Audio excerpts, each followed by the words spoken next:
I'd now like to welcome representatives of Ports Australia and DP World to give evidence at today's hearing. Good morning, everyone.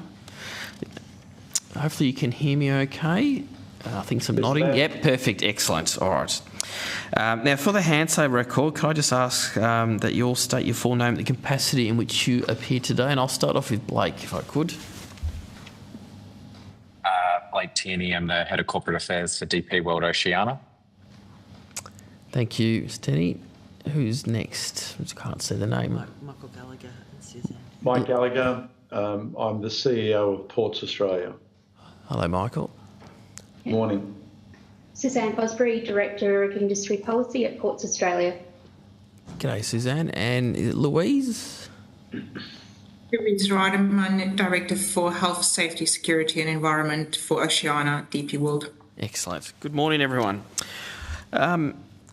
As you would have heard earlier, although the committee does not require to give evidence, under oath, I should advise that this hearing is a legal proceeding of the Parliament and therefore has the same standing as proceedings of the respective houses. Given false or misleading evidence is a serious matter and may be regarded as a contempt of the Parliament. The evidence given today will be recorded by handsight and attracts parliamentary privilege. Now, I just wanted to invite you to make a brief opening statement. Do any of you have an opening statement you'd like to make for the committee this morning? Not at this stage. No? Not at this stage, no. Okay, excellent. Well, on that note, I'm going to hand the call over to the Deputy Chair to kick off with questions. Thanks, Chair. My understanding is that there's some concerns around the definition of a port in the legislation or the draft legislation. The expanded definition of port and security regulated port now includes infrastructure, operations and assets outside current port facility boundaries. Would anyone like to expand on what the concerns are in relation to that? Yeah, look, I think it's important, if I might kick off on this, Mike Gallagher, it's important to understand this has been an issue for a number of years. A concern that the industry has had as we as an industry and government have together travelled on this cyber journey, primarily because under existing legislation there are responsibilities to port entities that quite simply they've got no ability to be in a position to report to government on. If I can give you a very simple example of a container port, a modern-day container port is much like a shopping centre, a Westfield, if you like, and the stevedores are the Woolworths, Coles and the Aldis. Westfield does not know what is happening within the internal operations of the Woolworths, the Coles and the Aldis, but under the current legislation, clearly the responsibility sits with Westfield. And there are other operational aspects within a port that aren't on land, they aren't covered by, therefore, a map, and these include operational responsibilities such as towage, such as lines responsibilities, even pilotage, all critical to a port. If one of them was to not be in a position to operate because of a cyber attack, then all you've got at that port is a block of land waiting for that critical resource to actually be reactivated again to actually be able to operate. Can I just clarify? Can I just clarify something with you, Mr. Gallagher? You said under the current legislation. Do you mean under the draft legislation or the current legislation as it currently stands? The current legislation. Right. Now, what we're hoping that we will be able to do through the passage of this legislation that we're currently looking at in the context of the committee, as well as the regulations, is greater delineation in regards to those port entities that make up a modern-day maritime port as opposed to an airport. So there are no gaps, and that is our concern, and I think DP World would agree with me on this as right across the industry. We want to work with government on these reforms to ensure that there are no gaps, that we don't find out about them later. And we've identified this one earlier on. If this is something we can rectify by identifying the responsible agency within the port sector, that would be a huge step for us. And do you think that the current, sorry, I'll stop using the word current. Do you think that the draft legislation addresses those issues or not? Look, it most certainly recognises it. We've identified that in our written submission to the legislation. However, so much of this will be borne out in the regulations. I am pleased to say that we have had and have enjoyed a very good cooperative working relationship with Home Affairs over the passage of these and other pieces of legislation for some years. And they understand what we are talking about, and I remain confident that we'll be able to address those finally in the regulations if they are not fully identified and clarified in the passage of the legislation. Well, they're not, are they? Well, they're not. There's a recognition, but we need to make sure that they are identified and addressed in the regs. And as a stakeholder, do you feel like do you believe that Home Affairs has consulted adequately with you and listening to your concerns? And if the answer is yes, well, where's the proof in the pudding? Look, when I say yes, they continue to liaise with us, not just on this, but on a whole host of other areas we work with Home Affairs on. This area that I've just raised to start with in terms of that delineation between the entities in a port, that is something that has been kicking around in our discussions with Home Affairs for quite a number of years, and it really did require that opportunity to look at both the SOCI legislation and the METOSA legislation to ensure that they were rectified. We're confident in the conversations that we're now having with them that we are going in the right direction to identify in the regulations those respective port entities. Before I go to the issue of duplication, I want to give DP World the opportunity to answer the same question in relation to the concerns around the definition of ports. Is that an issue for DP World? Yeah, look, Deputy Chair, we firmly stand on the same principles of what Mr Gallagher has just reached out on and discussed. I think the biggest piece for us is just making sure that we've got that definition right on both a port and also that security regulated port. From a DP World perspective, we need to have an idea that our inland facilities, such as our container depot at Yennora, need to have the same security requirements of those that are at, say, Port Botany or the Port of Brisbane or the Port of Melbourne as well. So there does need to be an alignment in both the SOCI and the METOSA Act, because at the moment there is duplication, and when we don't want to see greater regulation added to already a highly regulated sector. We want a sensible approach to what the legislation needs to say. And from a consultation phase, the department has engaged thoroughly with us in regards to this bill, but there is a bit of a misalignment of making sure that us as industry experts are actually bringing the department on the ground to actually see the mechanics of how our operations run, so that they can actually develop bills or legislation that is actually going to better the sector as opposed to adding further regulation to the sector as a whole. That's a good segue into the issue of duplication. You will have heard, or you may have heard, previous witnesses talking about duplication in the aviation sector. Does that same issue relate to what you're talking about here in the maritime sector? Is this bill duplicating unnecessarily current provisions in other legislation? So look, from a DP World perspective, we see it as we've got two separate bills, right? We've got one that says one thing, and then we've got another new draft bill that says another, where there is duplication. Now, under the current government's view of wanting to deregulate certain sectors, there is this duplication and also additional auditing obligations that we will be under, which will have extensive costs to our business. Now, to date, we haven't done that cost analysis because we want to see that higher level of engagement from the department to actually understand what the initial costs will be.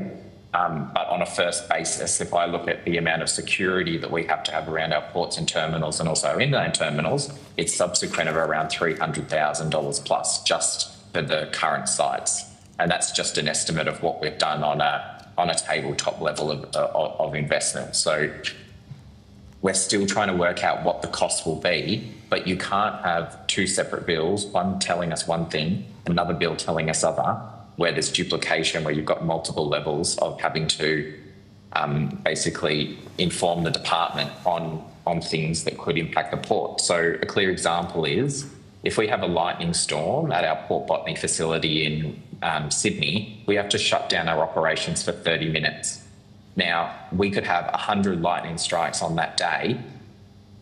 Under the current draft, it says that we need to report the reasonable impact to our port facilities, but how many lightning strikes does it take before you actually have to stop informing the department of these kinds of things? So you can see just from that example there of the impact that it can have to the national supply chain. Now, most people will know the supply chain is fragile as it is, but if we added additional regulation to what we already have, it's actually just going to have an impact on the greater supply chain further down the line. If I can just add to yes, Mr. Gallagher. Blake's contribution, another example of duplication for us is in Section 171 of the proposed legislation, which has, in the event of a cyber attack or attempted cyber attack, ports and port entities reporting to both Home Affairs Secretary as well as the Australian Signals Directorate. So we're having to report to two entities. Our recommendation to government is that you create a single door for industry. There's a lot of talk about single window in the ports and the maritime supply chain area. We believe there should be a single door that we only have to report it once to that respective agency. And that agency would then disseminate it to the appropriate bodies in government instead of the port or the port entity having to make a series of phone calls and reporting responsibilities through to various entities within government. A duplication that we think is unnecessary, and again, a potential for a weakness in the dissemination of information that could be rectified with the creation of a single door. I want to just ask Mr. Gallagher, are you of the same view that there's greater clarity required around whether off-site facilities, depots, container park substations would fall under the new definition? Look, they don't fall directly under us. They fall under, as Blake would say, under their interests. Their remit, yep. But yes, there's listening to our industry, there is no doubt there needs to be some greater certainty in relation to those definitions. All right. Is there a need for differentiation between industrial and recreational ports? Well, that's one of the challenges that we have, is that there are no two ports alike. They are all different. And in regional areas in particular, there are very heavily utilised recreational areas in proximity to the ports. A lot of the port area is determined by the Maritime Security Plan, which identifies the port area. But of course, for many people in the public, they don't know that. There is no red tape that they cross when they're coming across in their private vehicle or private vessel. So it continues to be a challenge for us in regional areas. And many of these regional ports are already captured under the SOCI legislation as well. So it is a challenge for us. What is the current definition of a port? From our perspective, it's a commercial enterprise where ports are where goods are either imported or exported, if you were to use a common term. But if we were to talk about Port Stephens in New South Wales, then clearly, apart from fishing, there is no commercial enterprise taking place where commodities are shipped in and out of that port, either domestically or internationally. Well, look at for example, something that I can relate to, and that's Mooloolaba. So Mooloolaba is a fishing port. Yep. That is, in fact, one of the largest eastern seaboard fishing ports in the country. Would that be captured under the current definition of a port, and would it be captured under the new one? Not from our perspective. It wouldn't be captured under the definition of a port. Whether the government would view them from a regulatory perspective at a state level, because they're captured under environmental laws and there's other local laws that would apply to a commercial enterprise taking place in a marine environment. But from our perspective and under what I believe to be the current legislation, Mooloolaba, unfortunately for you, would not qualify as a port. Do you think that there's sufficient clarity on that point as to what ports would be covered under the bill and what wouldn't?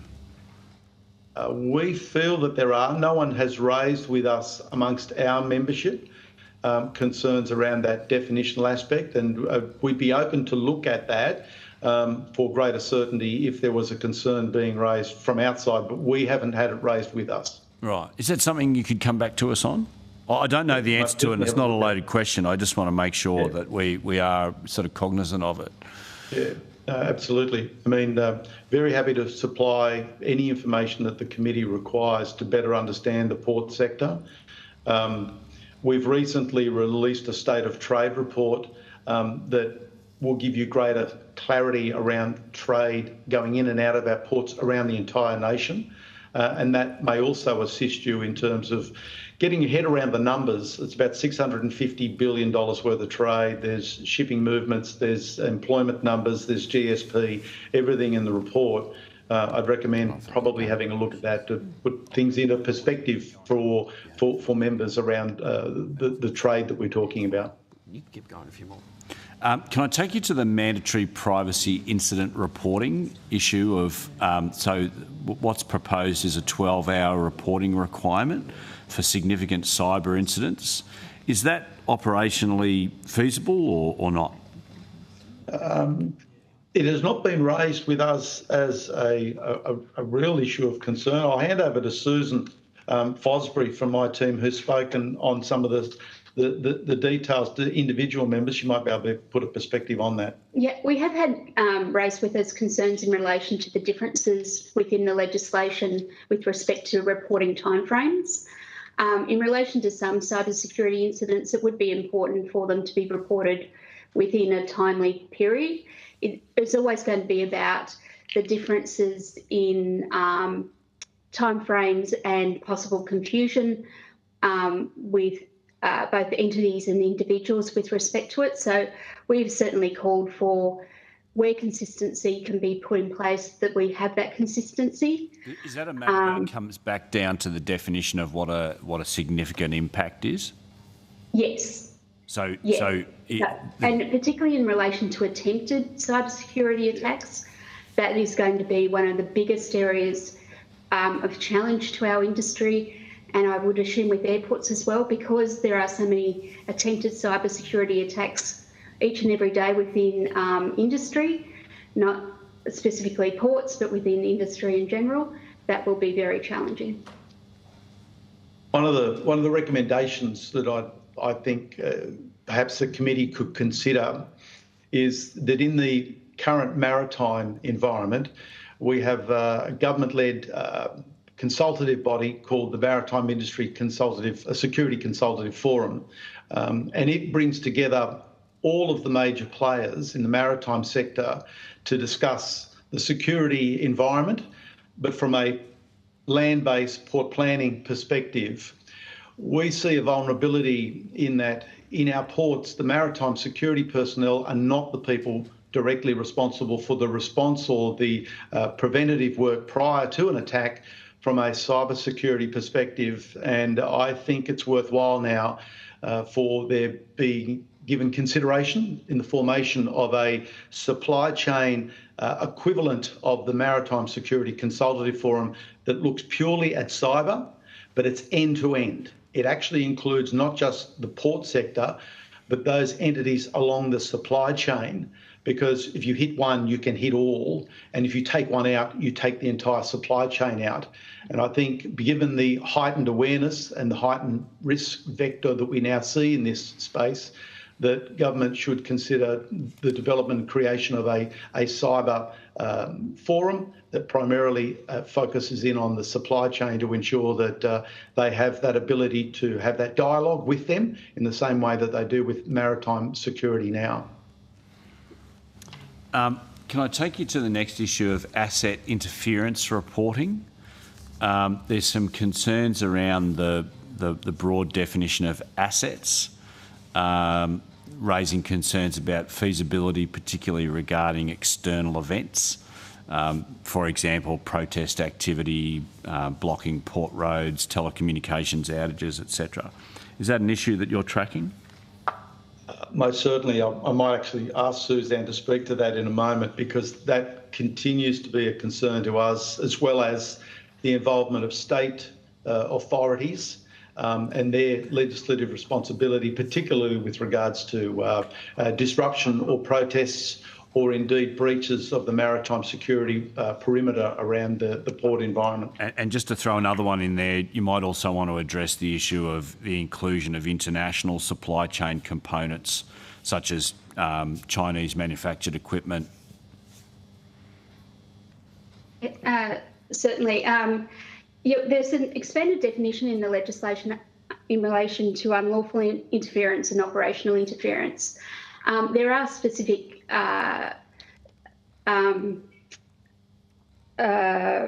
carve-outs within the legislation, TOPSA legislation, in relation to lawful activity that involves protests and things like that. Obviously, state and territorial police forces respond to protests of individuals. In relation to the definitions for unlawful interference and operational interference, it is going to be very much about the regulations, about the interpretation of that, and the department keeping a watching brief in relation to where individuals or group of individuals are acting in ways that's not lawful protest. It is in relation to sabotaging the supply chain and the security of the supply chain. In relation to the legislation going down the supply chain with respect to having to do risk assessments and security assessments, it is a matter of concern to our members with respect to how far down the supply chain and just the level of sight that they have with respect to individuals within organisations that are supplying services or equipment to ports, and what sort of checks that you are practically able to do with respect to overseas organisations. And once you detect a problem, you've got contracts in place, and just how the practicalities of that are going to work. So there is a lot of things to work out in the background of just working through all the different processes, the what ifs, that, you know, having the some guidance in place from the department in relation to what sort of parts of the supply chain you need to be looking at, what sort of measures you need to take, and what to do when there are issues identified, and how we work together to respond to those things to come up with a collective approach that doesn't mean that everybody is going in different directions. That guidance, though, hasn't been provided by the department because the regs haven't been provided to you? Yeah, that's correct. So the department have said that it's going to take a 12-month process to work through all of that things with the legislation. We anticipate that there will be issues identified with the legislation throughout that process that we may need the department to come back to government to recommend modifications, clarifications within the legislation itself. But the regulations for us are going to be very, very important to get right. And we would anticipate that the department, as soon as the legislation is passed, if not beforehand, would sit down and have a process of consultation across industry to make sure that we are having a valuable conversation to get everything in place in time for people to be able to implement it from day one without any issues. Thank you. Thanks, Deputy Chair. Ms Swanson, you've got the call. Thanks, Chair. How would you describe your interactions and the process with the department thus far in relation to this bill? Well, I'll let maybe Blake kick off first, because he hasn't had a chance to give an individual terminal operator's perspective, and then I'll come back and give mine. It might be different from yours, Blake, I don't know. Look, Ms Swanson, we have a very deep engagement with the department, especially on this bill. They're well aware of our concerns in regards to this. It's of obviously everyone's knowledge that DP World suffered a cyber incident in 2023 in November. And so we've been working closely with the department in regards to these reforms and have shared with them our thoughts and feelings. But from our basis, I would say that as part of this piece, there has been general consultation. It is, if I could give it a rating out of 10, I'd say it's about 8 out of 10 for us, but that's specifically us. That's because we're working with the department every day on a wide range of projects from our ports. So from us, it's pretty strong. Thank you. From our perspective, the majority of our members are state-owned ports, and they are familiar with working with departments. I can say from our perspective, we have been very pleased with the engagement we've had with the department, not only in regards to the journey in this bill. Okay, it's been a long time, and I recognise the Deputy Chair's comments. It's been a long journey. Yes, it has. But we want to get it right, and they recognised very early on the difficulties they had with the definitions that existed under pre-existing legislation. We like to think this is a very positive step towards us getting resolution and certainty around a number of these issues. Thank you. And look, I suppose I just make another, it's a bit of a general observation, but obviously we're seeing an uptick in cyber attacks, cyber activity, and it's something that is a challenge for all access points, if you like, whether they be maritime ports, airports, all touch points and security points around the country. From your perspective, from a port's perspective, do you think that this bill will go far enough to assisting you to be able to, lock down your facilities? Look, the reality is, of course, that this forever is going to be a continual journey. There's no end to this. As AI and highly technical expertise is invested into cyber attacks on countries not just like ours, but right around the world. Last week, I was involved in a late night discussion with representatives from right around the port sector globally. The number one issue is cyber. So we are not the only ones being hit. We're, in with just about everybody else.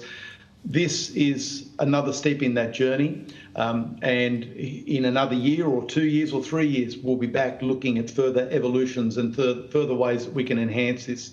That's why I make that plea. It's important to bring together a committee that will be a standing committee whereby government can, through confidentiality, deeds of confidentiality, impart information to those along the supply chain in terms of the intel they are getting from those agencies in the Australian cohort that are protecting us from these attacks, to ensure that they are being disseminated in a timely way, that we are ready, particularly based on what is happening globally.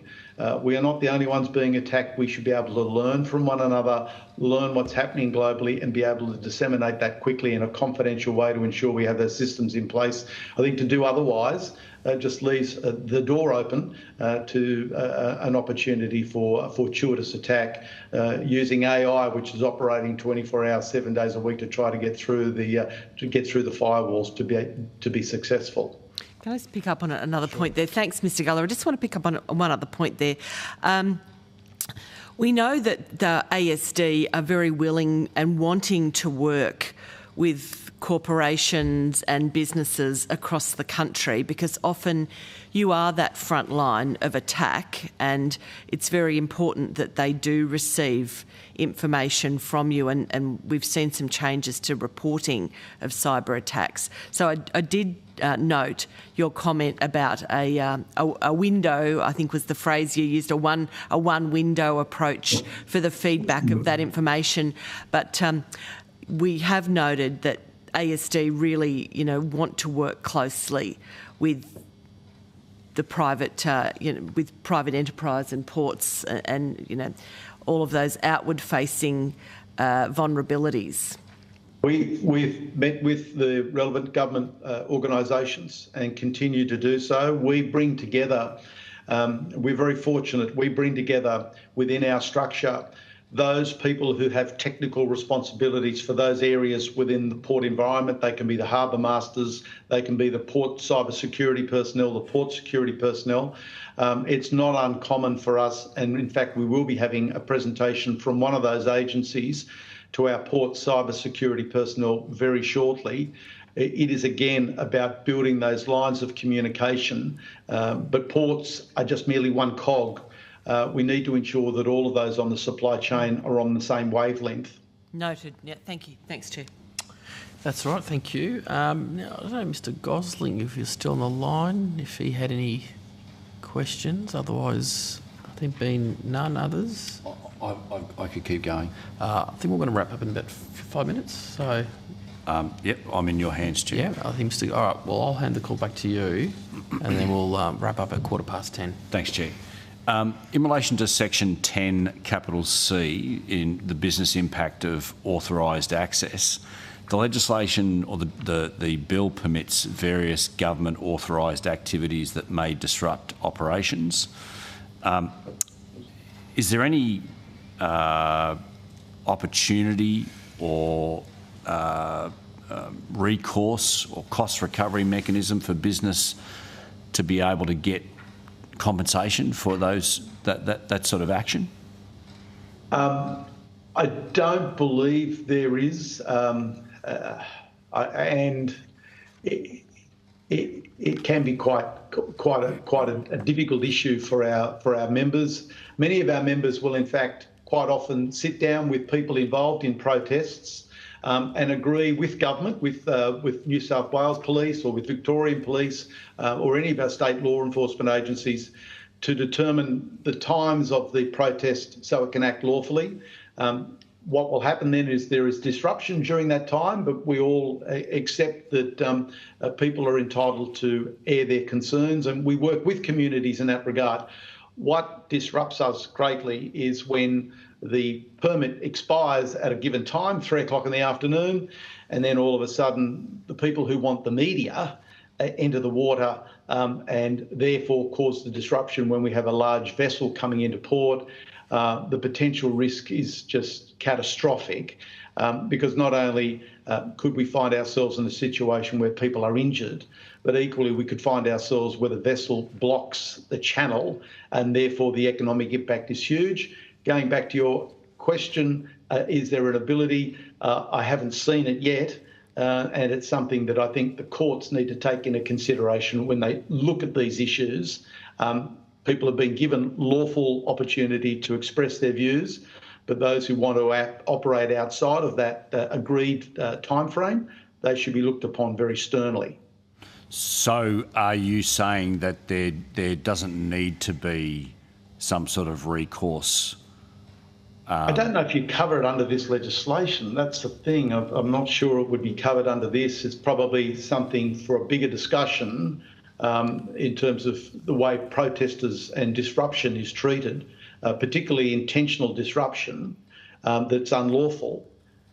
But I don't know if it would necessarily be covered under this legislation in terms of putting compensatory aspects to it. Okay, but it's I like to think that we can recognise it. It's a conversation you'd like to see had. Just finally, in relation to compliance statements in Division 6, there's a new requirement which mandates an annual statement of compliance for each maritime security plan. Is there any further clarification required on the implementation of timelines and whether existing MSPs require immediate updates? Yeah, I think we've had reports from our members that they have gone to renew their maritime security plans and have had the timeframes changed for them going forward. So I think we had where they were going for 5 years and it was renewed for 3. The annual statements, we've sort of said that it's important that the department works with our members with respect to what they already have in place. they have a lot of business continuity plans, they have emergency response plans and everything. The annual compliance process and getting the board or the governing body to sign off on it will take some resourcing, it will take some costs. Obviously, to do that, we haven't asked our members or sought from our members what that cost will be, because I think it's going to be very much based on their particular port and how they're already reporting to their board and how they're regulated. So a lot of the state government agencies obviously are reporting not only to their shareholder ministers, they're also reporting to their audit officers and all the other reporting things. So they already have in place that.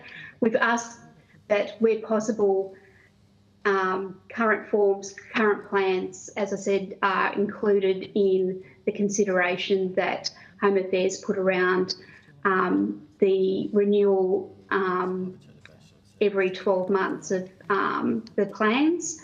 And we've also sort of raised some concerns in relation to the processes of, with respect to 174, I think is the section, 178 it might be, just in relation to show cause notices.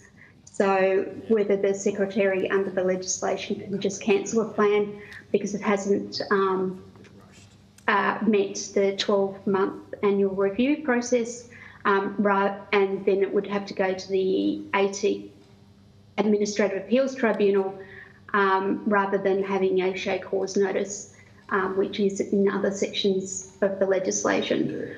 So we're just sort of saying that it should be consistency, it should be about sort of following some appropriate processes and allowing our members, particularly with ports, which is so important to the supply chain, to work to get it right and to comply rather than sort of taking harsh action straight off the bat. The question, of course, is why? Why are we going down to 12 months? And given the amount of planning that would need to go into this, this would be like painting the Sydney Harbour Bridge. It would be constantly undergoing the process to get it ready, to get it before the board, make sure the board's happy with it, then get it to the government. Why are we going down to the 12 months? Where is the identified faults in the system that would warrant it going down to that way? And then, of course, if it then gets caught up in the bureaucracy, what then happens? Surely they're not going to say, well, the port can't operate until that maritime security plan is in place. No, it's going to be relying on the existing plan until whatever issues are identified that need to be thrashed out. It's probably something that I think we've got to look at ways in which we can not have such a regimented approach with regards to 12 months. But of course, I asked that question at the start. Why do we have to go to 12 months, given the plans don't really vary that much? And what will vary will be the cyber response, because that continues to evolve. But in terms of the actual maritime security plan, the port is the port. All right. Thanks for that. Now, Ms Swanson has, I think, one question, then we're going to wrap up. I think it comes in off the back of the point you've just made, Mr Gallagher.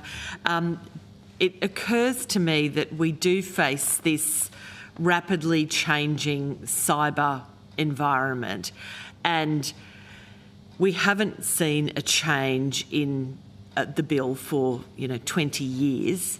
So I guess the point I'm asking you is, do you agree that we obviously do need to change? We do need to change the bill. We do need to have a more responsive architecture.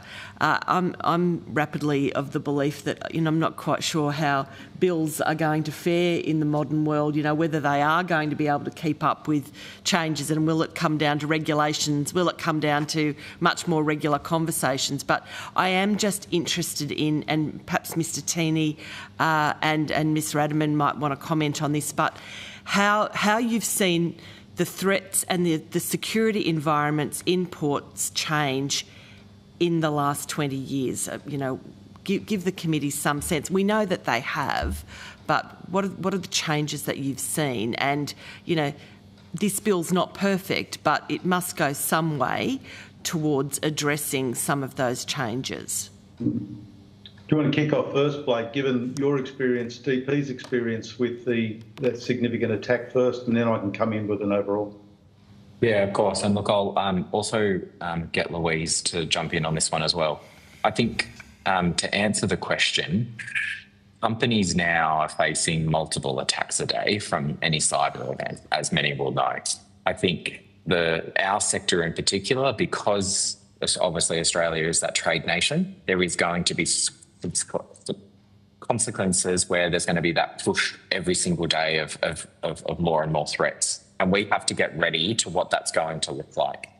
So we need to, as a sector, start to facilitate, legislation that is going to actually change on momentum.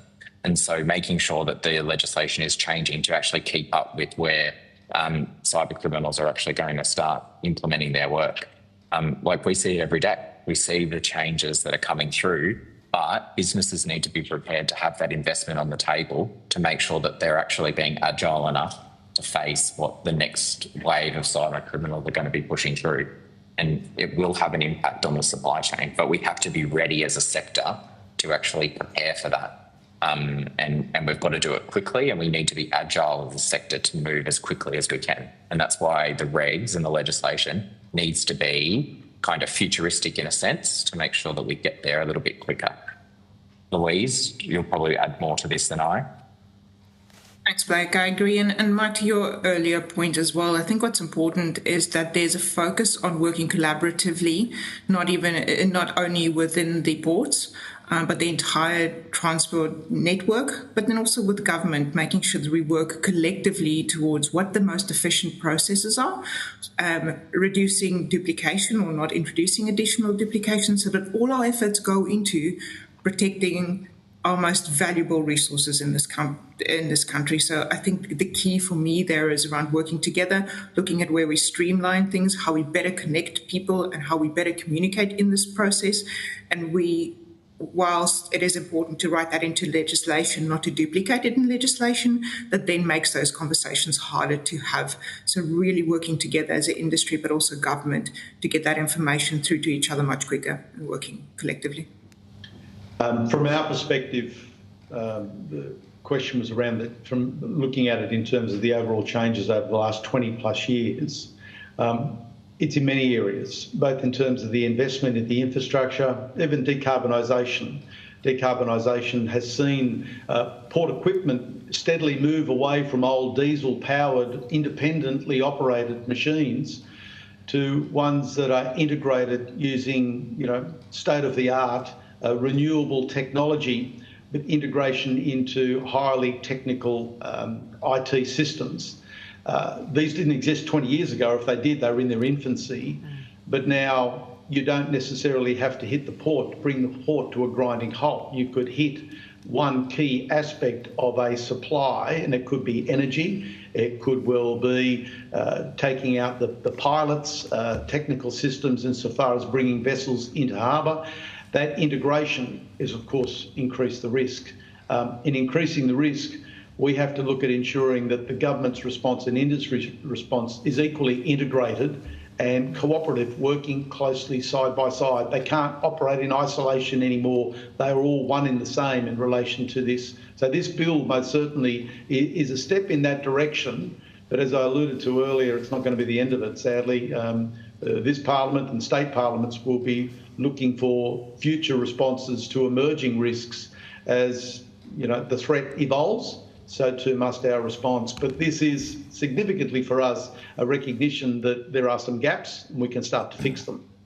Thank you. All right, thanks a lot, everyone. And can I thank our panel today? Thanks for making time to appear before the committee. Very important evidence, and just want to say thank you to you and all your staff who do a fantastic job on our ports every single day. Yeah, they do. Thank you. All right, on that note, we're now going to suspend.